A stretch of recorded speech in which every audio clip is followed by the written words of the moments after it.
इस कहानी की शुरुआत होती है एंड्री डूफ्रेन नाम के एक आदमी से जो पेशे से एक बैंकर है और फिलहाल एक कोर्ट में मौजूद है क्योंकि उस पर अपनी वाइफ के कत्ल का इल्जाम लगा है। अब सुनवाई के दौरान एंड्री ने खुद को बेगुनाह साबित करने की पूरी कोशिश की लेकिन कोर्ट ने उसकी हर एक दलील को खारिज कर दिया और उसे 2 बार उम्र कैद की सजा मिली, जिसका मतलब था कि अब एंड्री को अपनी बाकी की जिंदगी जेल में गुजारनी होगी। इसके बाद एंड्री को शॉशंक नाम की एक जेल में भेजा गया जो इस देश के सबसे खतरनाक जेलों में से एक है। इधर जेल के अंदर हम रेड नाम के एक आदमी को देखते हैं जो जेल के बोर्ड मेंबर्स को एक इंटरव्यू दे रहा था और इस इंटरव्यू में बोर्ड मेंबर्स यह फैसला करेंगे कि उन्हें रेड को बेल देनी चाहिए या फिर नहीं।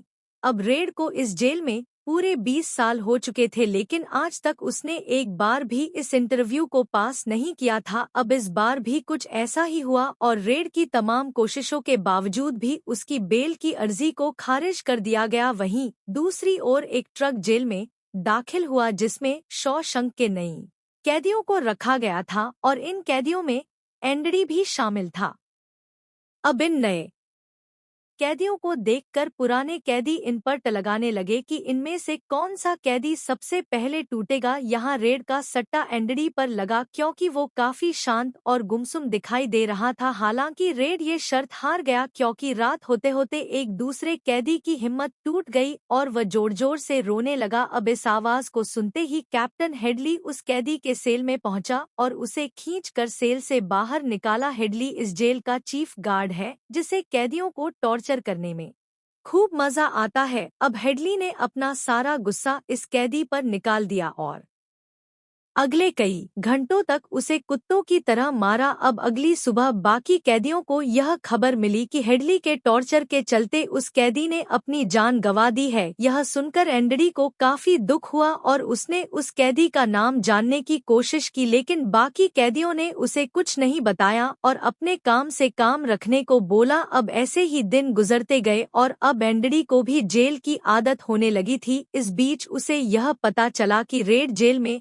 अलग अलग चीजों की स्मगलिंग करता है, इसलिए वह रेड के पास गया और उससे एक छोटे से हथौड़े की डिमांड की। यह सुनकर रेड को लगा कि शायद एंड्री उस हथौड़े को यूज करके इस जेल से भागने की सोच रहा है। हालांकि एंड्री ने इससे साफ इनकार कर दिया जिसके बाद रेड ने उसकी इस डिमांड को मान लिया। इसके साथ ही उसने एंड्री को सावधान भी किया और जेल में मौजूद एक गैंग द सिस्टर से बचकर रहने को कहा। इस गैंग का लीडर था बॉक्स जो जेल में आने वाले नई कैदियों को काफी परेशान करता है। अब एंड्री का हाल भी कुछ ऐसा ही था और शुरुआत के महीनों में उसका ज्यादातर वक्त या तो लॉन्ड्री रूम में जाता या फिर बॉक्स और उसके साथियों से लड़ने में।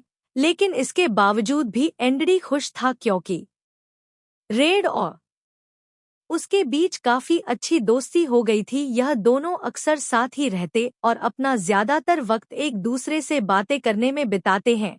अब एक दिन जेल में एक जॉब वैकेंसी आई जिसमें कैदियों को जेल की छत को ठीक करना था। यहाँ रेड ने अपना जुगाड़ लगाया और एंड्री समेत अपने बाकी दोस्तों को भी इस जॉब में भर्ती करवा दिया। अब एक दिन जब एंड्री छत पर काम कर रहा था तब उसने कैप्टन हेडली को देखा जो काफी परेशान लग रहा था। अब उसकी बातें सुनकर यह पता चला कि इस बार हेडली को काफी ज्यादा टैक्स भरना है। अब चूंकि एंडी एक बैंकर हुआ करता था इसलिए वह हेडली के पास गया और उसे टैक्स अमाउंट कम करने के तरीके बताने लगा। अब पहले पहले तो हेडली को काफी गुस्सा आया लेकिन एंड्री की नॉलेज को देखकर वह भी दंग रह गया। यहाँ एंड्री ने बोला कि अगर आप मुझे यह काम करने दोगे तो मैं आपका टैक्स अमाउंट आधा कर दूंगा लेकिन इसके बदले में आपको मुझे और मेरे दोस्तों को चिल्ड बियर पिलानी होगी। अब हेडली इस डील के लिए राजी हो गया और काम पूरा होते ही उसने एंड्री और उसके दोस्तों को चिल्ड बियर की ट्रीट दी। अब ऐसे ही दिन गुजरते गए और अब तक एंड्री जेल के माहौल में ढल चुका था। उसने जेल के से भी दोस्ती कर ली और अब उसकी जिंदगी काफी मजे में बीत रही थी। अब थोड़ी दिनों बाद वो दोबारा से रेड के पास गया और उसके सामने एक अजीब सी डिमांड रखी। दरअसल एंड्री को रीटा हेम्सवर्थ नाम की कैक्टस काफी पसंद थी, इसलिए उसने रेड से इस एक्ट्रेस का पोस्टर मांगा। अब पहले तो रेड को थोड़ा अजीब लगा, लेकिन फिर भी उसने एंड्री की इस डिमांड को मान लिया। अब अगले दिन जब एंड्री अपना काम कर रहा था तो सिस्टर गैंग के लोगों ने उस पर हमला कर दिया। हालांकि इस बार एंड्री डरा नहीं और बॉक्स और उसके साथियों को धमकी देने लगा। यह देखकर बॉक्स भी थोड़ा डर गया, लेकिन बावजूद भी उसने एंड्री को इतना धोया कि उसे अगले कई दिन जेल के हॉस्पिटल में बिताने पड़े। अब इस मारपीट के चलते बॉक्स को पूरे 1 महीने के लिए एक अंधेरे कमरे में बंद कर दिया गया और जब 1 महीने बाद वह बाहर आया तो हेडली ने उसे इतना मारा कि वह हमेशा हमेशा के लिए पैरालाइज हो गया। वहीं दूसरी ओर जब एंड्री हॉस्पिटल से डिस्चार्ज हुआ तो रेड ने उसे तोहफे में रीटा हेम्सवर्थ का पोस्टर दिया। इधर जेल के वार्डन को भी एंड्री की काबिलियत का पता चला, इसलिए वह छानबीन करने के बहाने एंड्री के सेल में जा पहुंचा।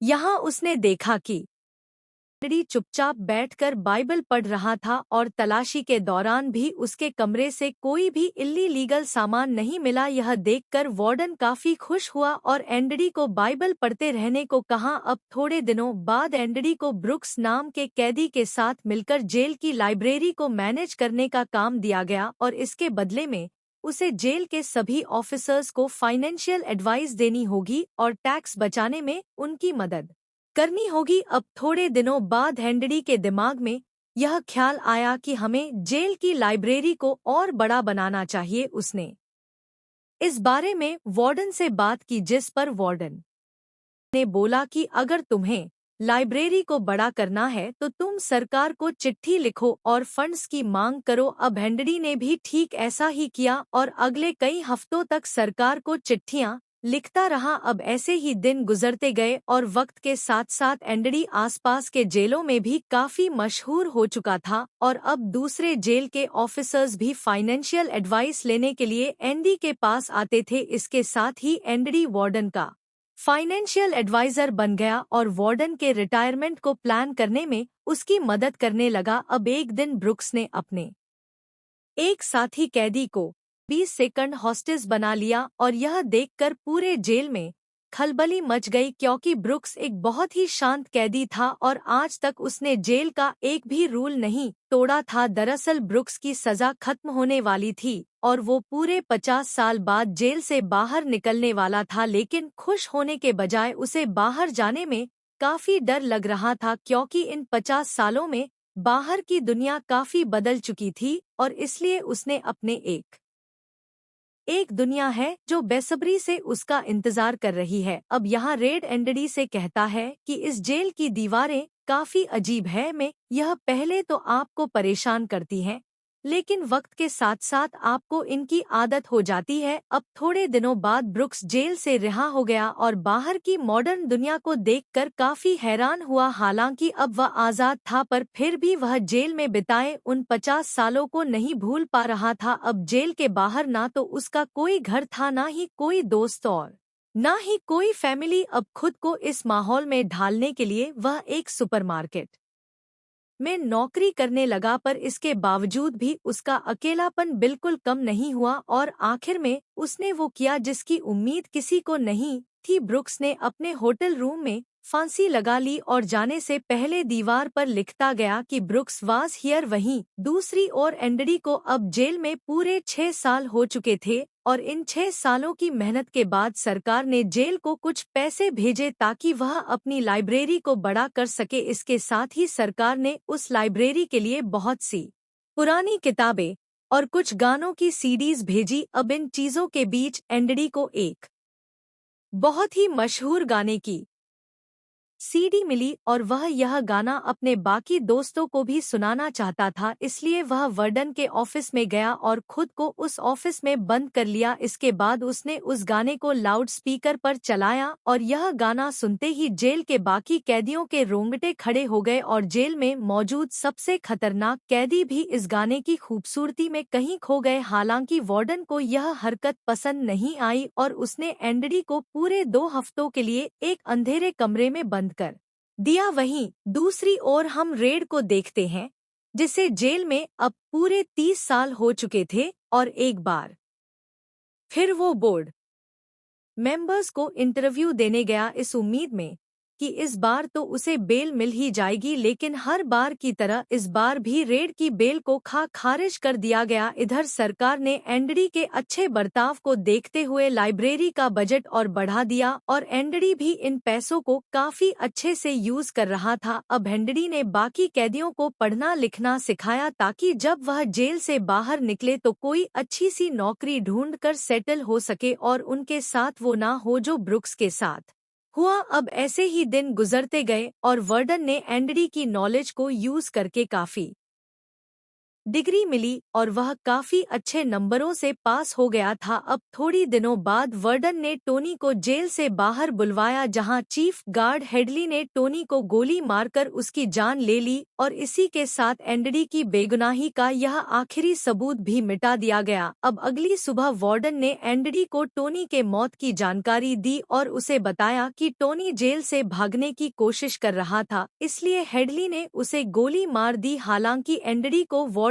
की कहानी पर भरोसा नहीं हुआ और गुस्से में आकर उसने वार्डन की मदद करने से भी इनकार कर दिया, लेकिन वार्डन ने उसे धमकाते हुए बोला कि अगर तुमने मेरा काम नहीं किया तो मैं जेल की लाइब्रेरी को हमेशा हमेशा के लिए बंद कर दूंगा। अब इस कमरे से बाहर आकर एंडरी काफी उदास रहने लगा और यह देखकर रेड को उसकी फिक्र होने लगी। अब बातों बातों में एंडरी ने बताया कि शादी के बाद वह अपने काम को लेकर काफी बिजी रहता था और इसका असर उसकी मैरिड लाइफ पर पड़ने लगा था और कहीं ना कहीं वह खुद को अपनी वाइफ की मौत का जिम्मेदार मानता है। यहाँ एंडरी ने रेड को बताया कि अब मेरी जिंदगी का सिर्फ एक ही मकसद है और वो है इस जेल से निकलकर मेक्सिको के एक शहर तक पहुंचना जहां मैं अपनी बाकी की जिंदगी आराम से गुजार सकूं। उसने रेड को एक खास लोकेशन भी बताई जहां उसने कुछ छुपा रखा था और वह चाहता था कि जब रेड जेल से बाहर निकले तो वो उस जगह पर जाकर उस छुपी हुई चीज को निकाल ले। अब ऐसे ही दिन गुजरते गए और अब एंडरी ने दोबारा से वार्डन के पैसों को मैनेज करना शुरू कर दिया। हालांकि रेड ये सब देखकर खुश नहीं था और उसे एंडरी की फिक्र होने लगी थी और उसकी चिंता और बढ़ गई जब उसे पता चला कि एंडरी ने बाकी कैदियों से एक 6 फीट लंबे रस्सी की मांग की है। अब अगली सुबह जब गार्ड्स ने सभी कैदियों का अटेंडेंस लिया तो उन्हें एंडरी कहीं दिखाई नहीं दिया और थोड़ी छानबीन करने पर यह खुलासा हुआ कि एंडरी डूफ्रेन इस जेल से भाग चुका है। दरअसल इस कहानी की शुरुआत में रेड ने एंडरी को जो हथौड़ा दिया था उसने उस हथौड़े के इस्तेमाल से जेल की दीवार में एक सुरंग बना ली थी और इस खुदाई के दौरान जो मिट्टी बाहर निकलती एंडरी उसे अपनी जेब में भरकर जेल के ग्राउंड में गिरा देता और उसने रेड से रीटा हेम्सवर्थ का पोस्टर इसलिए मांगा था ताकि वह दीवार में मौजूद इस बड़ी सी सुरंग को छुपा सके और इससे यह खुलासा होता है कि एंडरी पहले दिन से ही इस जेल से भागने का प्लान बना चुका था। अब भागने से पहले एंडरी ने वार्डन के ढेर सारे डॉक्यूमेंट और उसके कुछ कपड़ों को एक प्लास्टिक बैग में रख लिया और रातों रात इस जेल से फरार हो गया। इधर वार्डन एंडरी की लाश में लगा हुआ था, वहीं दूसरी ओर एंडरी उन सभी बैंक्स में गया जहां वार्डन के फर्जी अकाउंट खुले हुए थे। यहाँ एंडरी ने खुद को रंडल बताया और वार्डन के सारे पैसों को निकाल लिया। इसके साथ ही उसने देश के सबसे बड़े न्यूज़पेपर को वार्डन के खिलाफ सारे सबूत भेज दिए। अब इस न्यूज़ के बाहर आते ही पूरे देश में खलबली मच गई और देखते ही देखते इस जेल में पुलिस का मेला लग गया। यहाँ पुलिस ने हेडली को टोनी के मर्डर के इल्जाम में गिरफ्तार कर लिया और जेल में मौजूद बाकी करप्ट ऑफिसर्स को भी पकड़ लिया गया। लेकिन जब पुलिस वार्डन के ऑफिस में पहुंची तो उन्होंने वार्डन को मरा हुआ पाया। दरअसल वार्डन ने अपनी बंदूक से खुद को गोली मार ली थी, क्योंकि वह अपने किए पर काफी शर्मिंदा था और अपनी बाकी जिंदगी जेल में नहीं गुजार सकता था। अब इस हादसे के कुछ महीनों बाद रेड को एक पोस्ट कार्ड मिला जो किसी और ने नहीं बल्कि खुद एंडी ने भेजा था। और इस पोस्ट कार्ड को देखकर रेड समझ गया कि एंडी सही सलामत मैक्सिको पहुंच चुका है। अब जब रेड को इस जेल में 50 साल पूरे हो गए तो जेल के बोर्ड मेंबर्स ने उसे दोबारा से एक इंटरव्यू के लिए बुलाया। हालांकि इस बार उसने बोर्ड मेंबर्स को खुश करने की कोशिश बिल्कुल नहीं की और अपने गुनाहों पर पछतावा जाहिर किया। अब रेड की ईमानदारी को देखकर बोर्ड मेंबर्स काफी इम्प्रेस हो गए और इस बार उसकी बेल को अप्रूव कर दिया गया। अब जब रेड जेल से बाहर निकला तो वह उसी होटल में गया जहां पर ब्रुक्स ठहरा हुआ था और उसने भी वही नौकरी की जो कि ब्रुक्स ने की थी। इसके बाद वह एंडी के बताए पते पर गया जहां उसे एक बॉक्स के अंदर ढेर सारे पैसे और एंडी का एक लेटर मिला और इस लेटर में एंडी ने बताया था कि फिलहाल वह मेक्सिको में कहां पर मौजूद है। अब मेक्सिको जाने से पहले रेड उस होटल में गया और ब्रुक्स के साथ साथ अपना भी नाम लिख दिया। अब अगले सीन में हम रेड को एक बीच पर देखते हैं जहां उसकी मुलाकात एंडी से होती है और अपने पुराने दोस्त रेड को देखकर एंडी भी काफी खुश होता है। आई होप आपको आज की कहानी पसंद आई होगी।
खलबली मच गई और देखते ही देखते इस जेल में पुलिस का मेला लग गया। यहाँ पुलिस ने हेडली को टोनी के मर्डर के इल्जाम में गिरफ्तार कर लिया और जेल में मौजूद बाकी करप्ट ऑफिसर्स को भी पकड़ लिया गया। लेकिन जब पुलिस वार्डन के ऑफिस में पहुंची तो उन्होंने वार्डन को मरा हुआ पाया। दरअसल वार्डन ने अपनी बंदूक से खुद को गोली मार ली थी, क्योंकि वह अपने किए पर काफी शर्मिंदा था और अपनी बाकी जिंदगी जेल में नहीं गुजार सकता था। अब इस हादसे के कुछ महीनों बाद रेड को एक पोस्ट कार्ड मिला जो किसी और ने नहीं बल्कि खुद एंडी ने भेजा था। और इस पोस्ट कार्ड को देखकर रेड समझ गया कि एंडी सही सलामत मैक्सिको पहुंच चुका है। अब जब रेड को इस जेल में 50 साल पूरे हो गए तो जेल के बोर्ड मेंबर्स ने उसे दोबारा से एक इंटरव्यू के लिए बुलाया। हालांकि इस बार उसने बोर्ड मेंबर्स को खुश करने की कोशिश बिल्कुल नहीं की और अपने गुनाहों पर पछतावा जाहिर किया। अब रेड की ईमानदारी को देखकर बोर्ड मेंबर्स काफी इम्प्रेस हो गए और इस बार उसकी बेल को अप्रूव कर दिया गया। अब जब रेड जेल से बाहर निकला तो वह उसी होटल में गया जहां पर ब्रुक्स ठहरा हुआ था और उसने भी वही नौकरी की जो कि ब्रुक्स ने की थी। इसके बाद वह एंडी के बताए पते पर गया जहां उसे एक बॉक्स के अंदर ढेर सारे पैसे और एंडी का एक लेटर मिला और इस लेटर में एंडी ने बताया था कि फिलहाल वह मेक्सिको में कहां पर मौजूद है। अब मेक्सिको जाने से पहले रेड उस होटल में गया और ब्रुक्स के साथ साथ अपना भी नाम लिख दिया। अब अगले सीन में हम रेड को एक बीच पर देखते हैं जहां उसकी मुलाकात एंडी से होती है और अपने पुराने दोस्त रेड को देखकर एंडी भी काफी खुश होता है।